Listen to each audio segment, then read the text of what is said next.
What if I told you that behind the soaring minarets, the scent of blooming rose gardens, and the glittering palaces of the Ottoman Empire, there existed another world, one that few dared to speak of, a world not ruled by politics or warfare, but by desire, a world where young boys were not trained for battle or scholarship, but for the art of seduction.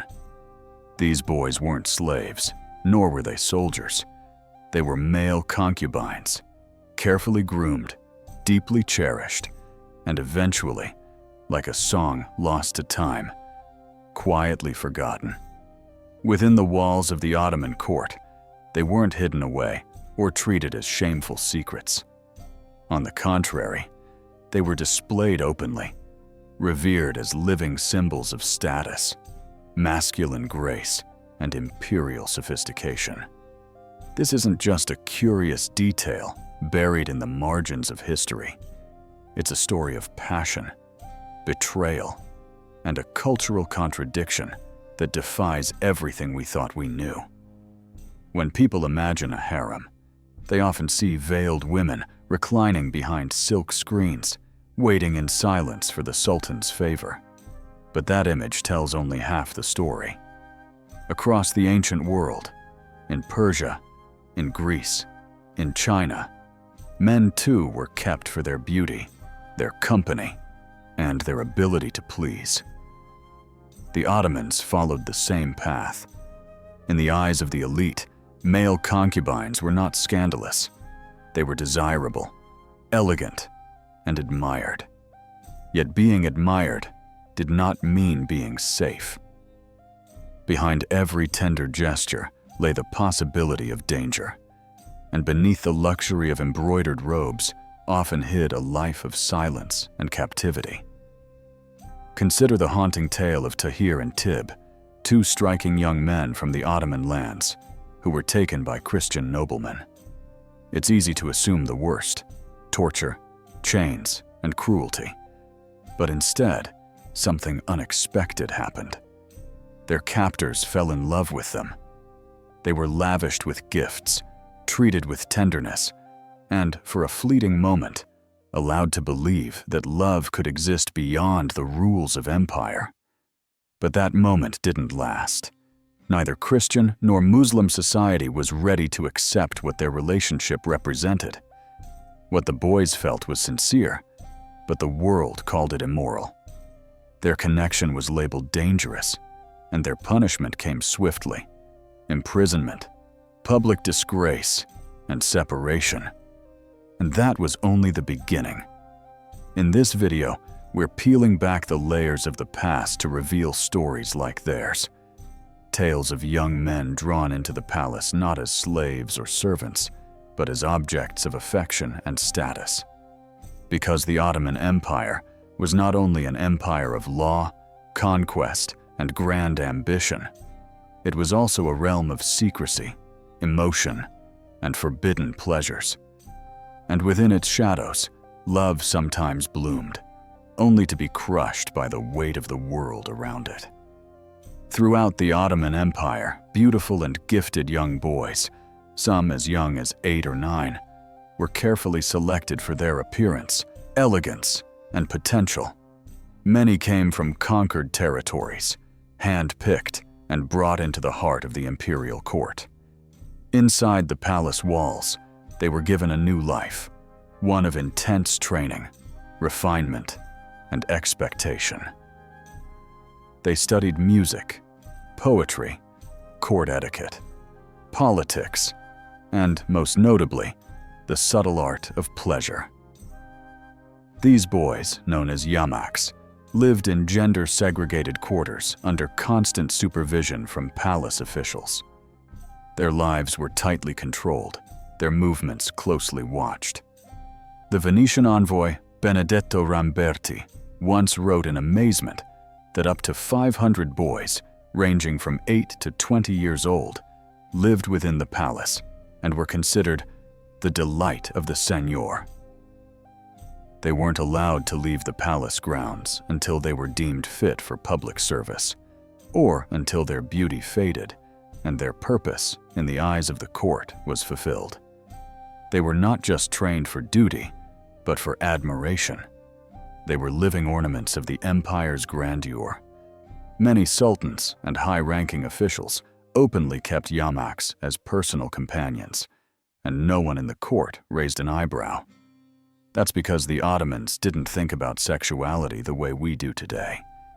There were no fixed categories like gay or straight. Instead, relationships were understood through the lens of power and position, dominance and submission, the active and the passive.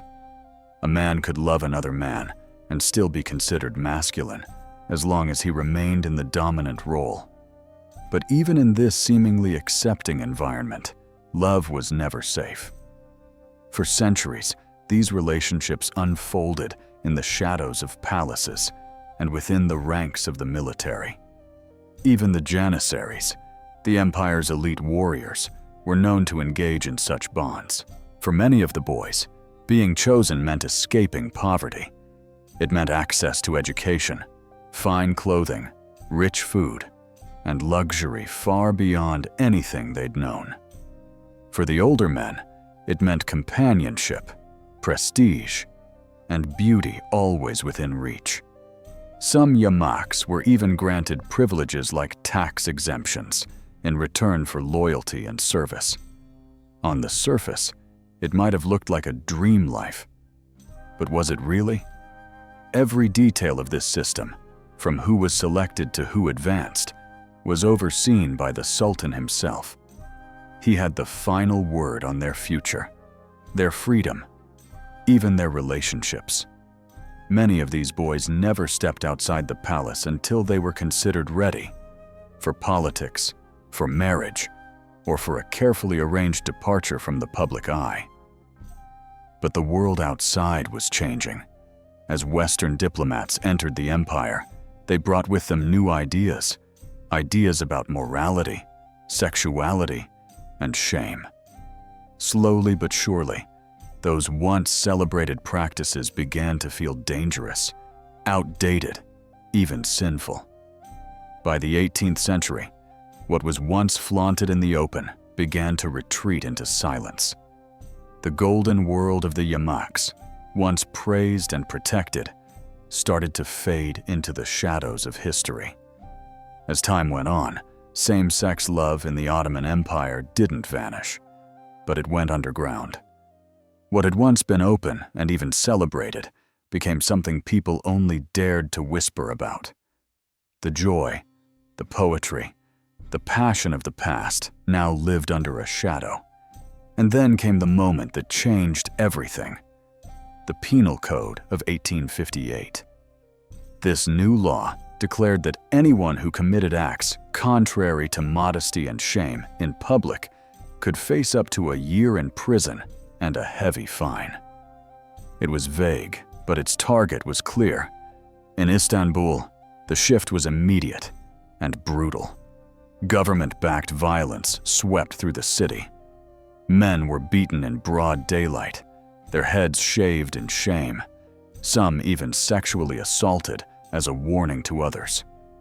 The empire had drawn a line. There would be no more tolerance. But many were left asking, why now?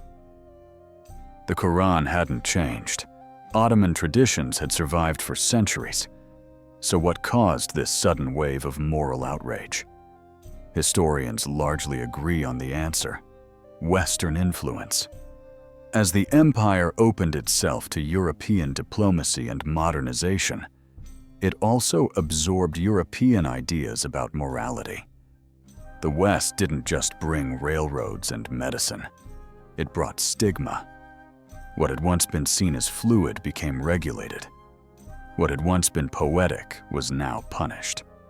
Slowly, the Ottoman world began to see itself through the lens of foreign judgment. And yet, not everyone surrendered to this new reality. Tahir and Tib, the young men whose story we explored earlier, had fallen deeply in love with their Christian captors. Though they were imprisoned for sodomy, they were eventually released. Their lovers, however, remained behind bars. Refusing to be torn apart, the Christian noblemen escaped from prison, reunited with Tahir and Tib, and, in a desperate bid to stay together, converted to Islam. They believed that by embracing the empire's faith, they could finally live freely. It was a bold move, a mixture of defiance and hope, but it wasn't enough to hold back the tide. The golden age of the male beloved was already fading. By the late 19th century, their time had passed. Women now took center stage in the courts. Public affection shifted from boys to young girls. Ottoman writer Ahmed Cevdet Pasha noted this transformation with sorrow, writing, "Woman lovers have increased in number, while boy beloveds have decreased. It is as if the people of Lot have been swallowed by the earth." And just like that, an entire era was gone. What followed remains mostly undocumented. Few dared to preserve this controversial part of Ottoman history. But if you dig deep enough, the stories still exist. Faint echoes in the archives. Stories of boys who were loved and lost, of powerful men who dared to feel, of palace halls that once echoed with laughter and longing. Tahir and Tib's story reminds us of something timeless. No matter how strict the laws or how cruel the world becomes, love, real love, always finds a way. Whether it blooms in the golden light of a sultan's chamber or hides in the cold darkness of a prison cell, love doesn't die. It adapts, it survives, and sometimes it escapes. So now we ask you, was this hidden world a symbol of tolerance, or was it simply a beautiful mask concealing something far more complicated? Let us know your thoughts in the comments. And if you want more untold stories from the forgotten corners of history, don't forget to like, subscribe, and keep exploring with us.